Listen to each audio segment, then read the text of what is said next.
ইয়াদ হবে, দাও কিছু টাকা দাও, কিন্তু কলেজের নাম নিয়ে আসে কিন্তু কলেজে যায় না। যাই সে ওই যে গোপালগঞ্জ পার্কে, কাশিয়ানি, এরনকান্দি, আমগাছতলা, সে আবার আমাদের মহেশপুর ইউনিয়ন রেল স্টেশন হয়েছে, ওখানে কত মানুষ, এই যে সেই কুরবানি গেছে, কত মেয়ে ছেলে ঘোরাফেরা করছে, এত মানুষ, মানে মেলা কি মানে ঢোকাই যাচ্ছে না। তার জন্য ভালোবাসা দিবস, মনে করো প্রত্যেক ছেলে বয়ফ্রেন্ড গার্লফ্রেন্ড আছে এই জামানা। এখন কেউ সিঙ্গেল নাই, সিঙ্গেল না কি বলে, সিঙ্গেল না ডাবল, অনেকে বলে কি সিঙ্গেল, কেউ সিঙ্গেল নাই, প্রত্যেকে রিলেশনশিপ, প্রত্যেকে রিলেশনশিপ করতে আছে। তখন আবার এখন স্যারগেও দোষ আছে, স্যাররা এখন আমি দেখি সন্ধ্যার সময় প্রাইভেট পড়ায়, মেয়েদের সন্ধ্যার সময় প্রাইভেট পড়ায়। এটা কি জামানা সন্ধ্যার সময় প্রাইভেট পড়ায়? এটা কোন ধরনের দিন? সন্ধ্যার সময় প্রাইভেট পড়াবি, দিন থাকবে সন্ধ্যার সময় না, আমার অনেক সিরিয়াল আছে, এখানে ওখানে প্রাইভেট পড়তে হবে, সন্ধ্যার সময় আমি পারবো না।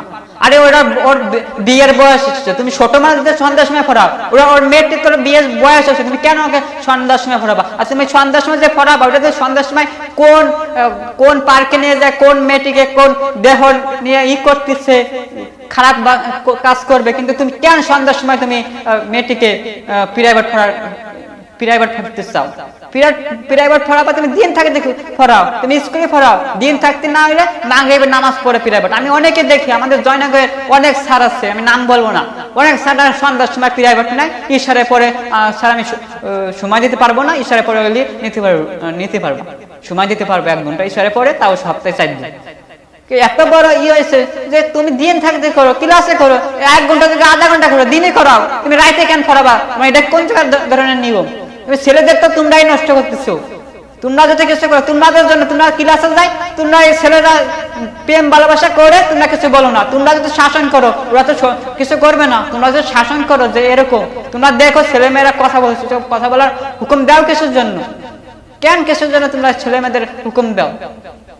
আবার নামাজের কথা বলো না, বলো কি প্রেম প্রীতির কথা। আবার অনেকে দেখি, কিছুদিন আগে দেখছি কি ছেলে মেয়েরা নিয়ে বাংলায় বসাইয়া যে গান শিখাইতেছে, শিল্পী শিখাইতেছে। আমাদের মুসলমানের মেয়েরা নিয়ে শিল্পী কিসের জন্য? মুসলমান ছেলে মেয়েদেরকে নিয়ে শিল্পী শিখাবা? তুমি নামাজ দাও, তোমার ধর্মের বই আছে, তুমি ধর্মের বই শিখাও, তুমি শিল্পী গান। অনেকে দেখে, আমার ছোট বোন আছে class 5 Joynagar school, primary school, যে প্রতি শুক্রবারে গান শিখতে আবার খাবারের লোভ দেয়, একটা জুস দেয় প্রতি সপ্তাহে, এর লোভে প্রতি ছাত্ররা যাইয়া সেখানে গান শিখে। কেন আমরা মুসলমান হয়ে গান শিখাই কিসের ধর্মে? এটা ধর্মের বই আছে, আমরা এখানে ধর্মের সাইডে ইহুদি নাসারার ধর্মে এর বাড়াচ্ছি। অনেকে আবার ইহুদি নাসারা মানে বইতে যে কুরআন মসজিদ, আমি দেখছি হাসিব বড় যে এম.এ. হাসিব হুজুর বলছে যে বই আমাদের মসজিদ, আমাদের এগুলো কেটে ইহুদিদের পিকচার দেওয়া লাগছে বইয়ের মধ্যে, আমাদের ধর্মের বইতে ইহুদির পিকচার দেওয়া লাগছে। কেন?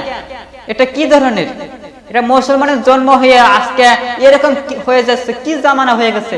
খালি তো আল্লাহ গজব দেয় না, ওই যে করোনা ভাইরাস দিচ্ছে, এখন অনেকে এই জামানায় অনেকে অসুস্থ, ঠান্ডা জ্বর, আল্লাহ তো খালি গজব দেয় না, গজব খালি নাজেল করে না আল্লাহ গজব খালি নাজেল নাই। করোনায় অনেকেই মরছে, কিন্তু কোন আলেম আমি দেখি নাই, কোন আলেম কোন কেউ মরছে, আলেম কোন মাওলানা অসুস্থ হয়েছে এই করোনায় কেউ দেখি নাই। যারা বেয়া পারে না, যারা লজ্জা ইসলাম হিফাজত করে না, যারা জিনা করে, যারা খারাপ কাজ করে, তারাই বেশিরভাগ অসুস্থ ছিল। করোনায় ভালো মানুষ কেউ অসুস্থ ছিল না, ঠিক আছে। আর এমনি দেখি, আবার এখন দেখি এসএসসি পরীক্ষার আগে কত মানুষ রাইতে প্রাইভেট এটা দেখে আমার খারাপ লাগে। আবার স্কুলে পড়ায় গান, শিল্পী শিখায়, মনিটর নিয়ে বাজায়, আরে তবলা বাজায়, এন বাজায়, তেন বাজায় অনেকে। আমি সেদিনকে একটা বই দেখছি ক্লাস 6 না 7, ওই বইতে দেখলাম তবলা বাজায় কিভাবে, হারমোনি বাজায় কিভাবে, এটা দেখলাম।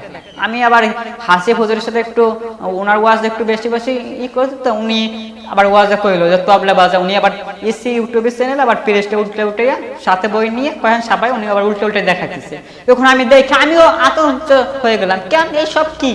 ইসলাম ধর্মের বইতে ইহুদি নাসারা খারাপ, সে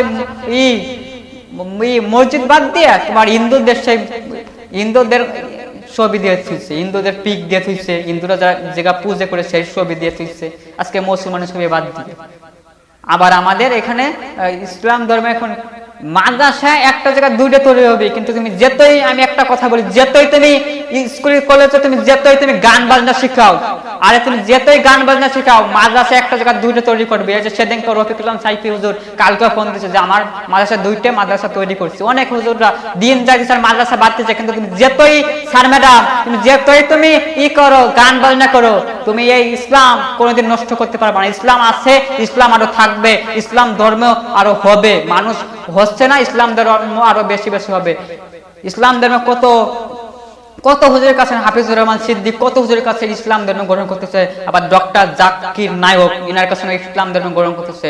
আমি স্যার ম্যাডামকে দৃষ্টি আকর্ষণ করে বলছি আপনি আমাদের শিক্ষক, আমি আপনার যোগ্যতা হতে পারি না, কিন্তু আপনার কাছে মেলা জোর করে বলতেছি স্কুলে এই সব শিখান না, গান বাজনা এইসব শিখান না, পারলে ইসলাম ধর্ম শিখান, কিভাবে নামাজ পড়তে এটা শিখান, অনেকে কিভাবে সূরা তেলাওয়াত করে এটা শিখান, একটা ম্যাডাম রাখেন কি একটা হুজুর রেখে এভাবে শিখান, কিন্তু গান